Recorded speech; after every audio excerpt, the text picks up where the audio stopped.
हरिओम. गेले काही व्हिडिओ आपण पोटावरची चरबी कमी करणे, वजन नियंत्रणात ठेवणे, वजन कमी करणे यासाठीचे आहार, व्यायाम असं सगळं बघतोय. रात्री घेण्याचं पदार्थ कोणते घेता येतील हे सगळं आपण बघतोय. त्याच्याच बरोबर आज आपण अजून काही माहिती घेणार आहोत. नमस्कार, मी स्वर्णा कौलगुड, निसर्गोपचार तज्ञ, योग पंडित आणि योग प्राध्यापक आहे.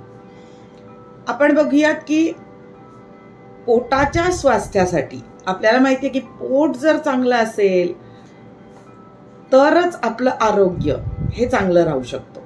त्याच्यामुळे पोट चांगलं असणं आणि ह्याच्यासाठी कोणता आहार घ्यायचा याच्यावर बरीच चर्चा आपण केलेली आहे. आणि व्यायाम कोणता करायचा आहे की जेणेकरून आपली जाडी वाढू नये, किंवा वाढली असेल किंवा पोटावर चरबी वाढली असेल तर रोज नित्य नियमाने कोणता व्यायाम करावा याचा पण आपण व्हिडिओ दिलेला आहे. पण आपण आज असं बघूयात की बऱ्याच लोकांना महिनोन्महिने किंवा काही वर्षानुवर्षांचे पण आजार असतात की त्यांनी काहीही खाल्लं तरी सुद्धा त्यांना ते पचत नाही.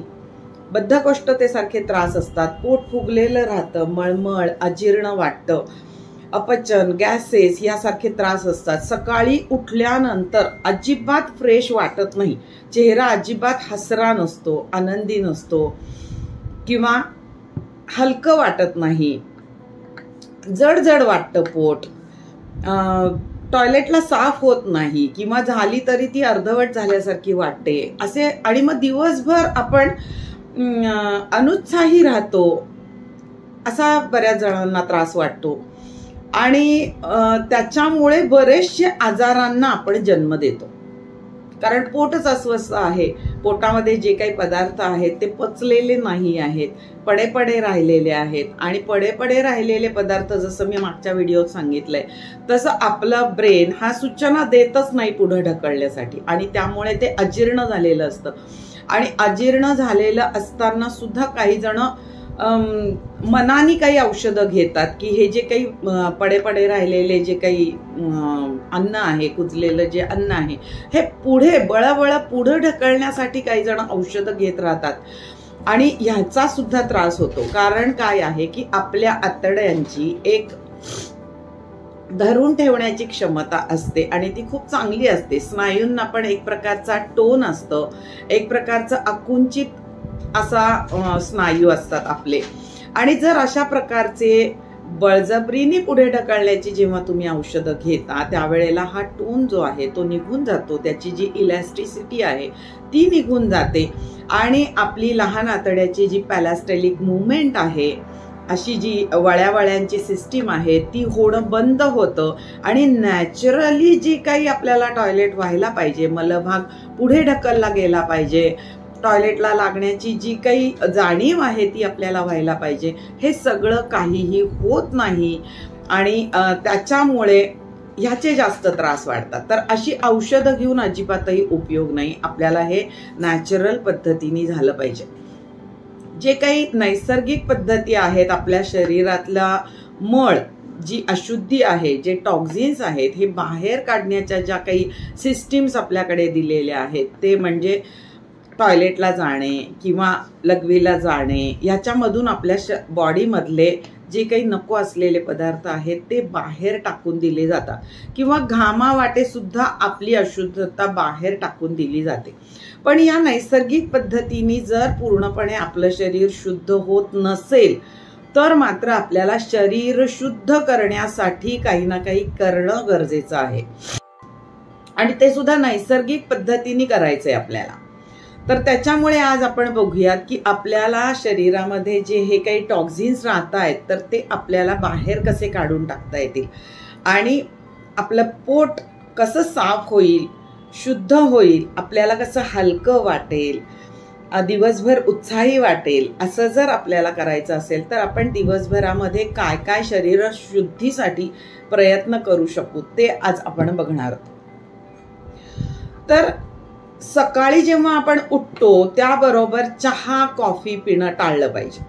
याच्यामुळे उष्णता शरीरातली अजून वाढते आणि उष्णता वाढल्यामुळे सुद्धा मलभाग कडक होतो, वायूमुळे कोरडेपणा येतो, म्हणजे आम पण वाढतं आणि वात पण वाढतो आणि त्यामुळे मलबद्धता वाढण्याचे प्रकार होतात. त्याच्यामुळे सकाळी चहा कॉफी घेण्यापेक्षा हर्बल टी घेणं हे अतिशय उपयुक्त आहे. आता हर्बल टी जर तुम्ही विकत आणून घेत असाल तरी हरकत नाही, पण आपल्याला तो घरी पण बनवता येतो. म्हणजे दालचिनी, आपल्याकडे दालचिनी असते, दालचिनीचे 1-2 तुकडे 2 कप पाण्यामध्ये टाकायचे, त्याच्यामध्ये तुळशीची पानं टाका, त्याच्यानंतर त्याच्यामध्ये गवती चहा टाका आणि हे चांगलं उकळा. म्हणजे 2 कपाचं 1 कप होण्या इतपत उकळायचं आहे आणि त्याच्यानंतर त्याच्यामध्ये तुम्हाला पाहिजे असेल तर गूळ घाला किंवा खडीसाखर घाला आणि हा चहा गाळून सकाळी सकाळी प्यायला हरकत नाही. पण हे जे काही आपण आता शरीर शुद्धीसाठी जे काही आपण सांगणार आहोत ते 2 ते 3 महिने सलग आपल्याला करायचं आहे, तरच आपल्याला त्याचे रिझल्ट पाहायला मिळणार आहेत. तर अशा प्रकारचा कषाय म्हणजे काढा सकाळी सकाळी आपल्याला घ्यायला हरकत नाही. त्याच्यानंतर बघूयात आपण जेवण्याच्या आधी बऱ्याच जणांना काय होतं की भूक लागत नाही, वेळ झाली आहे म्हणून खायचं एवढंच त्यांना माहित असतं, पण कडाडून भूक लागणे ही जी काही जाणीव होते बऱ्याच जणांना होते, ज्यांचं आरोग्य खूप चांगलं आहे त्यांना भूक कडाडून लागते, भूक लागल्याबरोबर खावं लागतं. तर असं काही काही जणांना होत नाही, म्हणजे भूकच लागत नाही, फक्त वेळ झाली आहे दुपारच्या जेवणाची म्हणून जेवतात. तर अशा लोकांनी काय करायचं की साधारण 12-12:30 वाजता थोडंसं आलं घ्यायचं किसून आणि त्याच्यामध्ये सैंधव टाकायचं थोडंसं आणि हे चाटून घ्यायचं. आता ह्यानी काय होतं बघा, हे अग्निदीपन करणारं पण आहे आणि पचन करणारं पण आहे, म्हणजे आपल्याला भूक पण लागते यामुळे आणि खाल्ल्यानंतर खाण्याचं पचन होण्यासाठी सुद्धा आपल्याला आलं उपयोगी पडतं. मागच्याही व्हिडिओमध्ये मी तुम्हाला सांगितलंय की आलं खूप उपयोगी आहे, पण ज्यांना खूप उष्णता होते, हातापायांची जळजळ होते, कायम पिंपल्स येतात, तोंड येतं, मग अशांनी सुंठ पावडर घ्यायला हरकत नाही. थोडीशी सुंठ पावडर घ्यायची, त्याच्यामध्ये साजूक तूप, गूळ असं काहीतरी घालायचं आणि ते चाटायचं. तर ह्यानी सुद्धा काय होतं की भूक लागायला मदत होते आणि जेवल्यानंतर अन्नाचं पचन होण्यासाठी सुद्धा हे उपयोगी आहे. तर हे करू शकतो आपण. त्याच्यानंतर जेवणानंतर साधारणपणे 1-1.5 तासानंतर आपण लिंबू पाणी घेऊ शकतो. म्हणजे गरम पाण्यामध्ये अर्ध लिंबू पिळायचंय आणि हे घोट करून बसून व्यवस्थितपणे प्यायचंय. लिंबू सुद्धा हे पाचक आहे, अग्निदीपन आहे. भूक लागली तर म्हणजे भूक लागते, जेवण भरपूर जेवतो आपण आणि लिंबू पाणी घेतल्यानंतर जे जेवणाचं पचन आहे ते पण चांगलं होतं. आणि लिंबामध्ये अजून एक चांगला गुणधर्म आहे, तो म्हणजे चिकट जे काही आहे, म्हणजे पचन संस्थेला आतल्या बाजूनी जे काही चिकटलेलं आहे ते स्वच्छ होण्याकरता आपल्याला लिंबू पाणी उपयोगी पडतं. त्याच्यामुळे 1 ते 1.5 तासानंतर लिंबू पाणी चा प्रयोग तुम्ही नक्की करून बघा की कोमट करायचंय पाणी किंवा थोडंसं गरम सुद्धा चालेल आणि त्याच्यामध्ये अर्ध लिंबू पिळायचंय आणि एका व्यक्तीसाठी 1 ग्लासभर पाणी अर्धा लिंबू पिळलेलं हे अतिशय छान आहे एका दिवसाला. तर तुम्ही करून हा प्रयोग करायला हरकत नाही. त्याच्यानंतर बघूयात की आपण ज्यांना खूपच कॉन्स्टिपेशन आहे, म्हणजे मलभाग अगदीच कडक होतो, बऱ्याच वेळ टॉयलेटमध्ये बसून राहावं लागतं आणि तरी सुद्धा पोट साफ झाल्यासारखं वाटत नाही, तर त्यांनी त्रिफळा चूर्ण रात्री घ्यायला हरकत नाही. आता हे त्रिफळा जे आहे ते अतिशय उत्तम रसायन सांगितलंय आयुर्वेदानी. ह्याच्यामध्ये 3 फळं असतात, हिरडा असतो, बेहडा असतो आणि आवळा असतो. हे 3ही आपल्या पोटासाठी खूप चांगले आहेत. तर ह्या त्रिफळाची 1 चमचा पावडर आपल्या उकळत्या पाण्यामध्ये 1 कपभर पाणी घ्यायचंय आणि त्याच्यामध्ये 1 चमचा त्रिफळा पावडर टाकायची आहे आणि हे उकळायचंय. उकळल्यानंतर गाळून घ्यायचं कपामध्ये आणि ते थोडं चांगलं गार होऊ द्यायचं, गरम नसलं पाहिजे. ते जेव्हा थंड होईल किंवा अगदी कोमट होईल नंतर त्याच्यामध्ये 1 चमचाभर मध टाकायचंय. आपल्याला माहितीये की मध हे चरबी फोडणार आहे, म्हणजे चरबी कमी करणार आहे. त्याच्यामुळे 1 चमचा मध टाकायचंय आणि हे असं त्रिफळा चूर्णाचा जो आपण काढा बनवलाय तो रात्री झोपण्यापूर्वी घ्यायचा. आता झोपण्यापूर्वी म्हणजे अगदी जेवण 10-11 वाजता केलंय आणि झोपायच्या वेळेला काढा घेतलाय असं चालणार नाही. तर जेवण आणि काढा घेणं ह्याच्यामध्ये 3 ते 3.5 तासांचं अंतर पाहिजे. म्हणजे संध्याकाळी तुम्ही सूर्यास्ताच्या पूर्वी जेवलं असलेलं पाहिजे, तेव्हा तुम्ही हा रात्री झोपताना काढा घेऊ शकता. तर असा काढा घ्यायचा आहे. त्याच्यानंतर बघूयात की आपण एक 15 दिवसातून एकदा, म्हणजे 15 दिवसातून एकदा आणि महिन्यानंतर एकदा, म्हणजे एका महिन्याला 2दा तुम्ही एरंडेल तेल पिलं पाहिजे. तर हे कसं प्यायचं आहे, तर गरम पाण्यामध्ये एरंडेल तेल 10 ml घालायचं आहे. 10 ml अशासाठी की पहिल्यांदा जेव्हा आपण घेतो तेव्हा 10 ml घालून तुम्ही हे पिऊन बघा. जर तुम्हाला दुसऱ्या दिवशी सकाळी 2-3 लूज मोशन झाले तर ह्याची मात्रा बरोबर आहे असं समजायला हरकत नाही.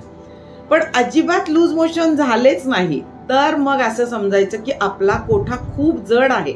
मग आपल्याला 15 ते 20 ml एवढं एरंडेल तेल घ्यायला लागेल.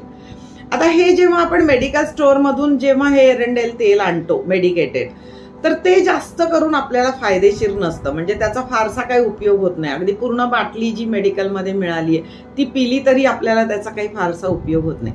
पण ह्या एरंडाच्या ज्या बिया असतात त्या अगदी घाण्यावरून दळून जे काही तेल घाण्यावरती काढलं जातं एरंडाचं, ते मात्र खूप इफेक्टिव्ह असतं. तर घाण्यावरचं तेल जिथे मिळेल तिथून तुम्ही हे एरंडेल तेल आणायचं आहे आणि ते 10 ml तेल हे तुम्ही रात्री झोपताना गरम पाण्यामध्ये घालून घ्या.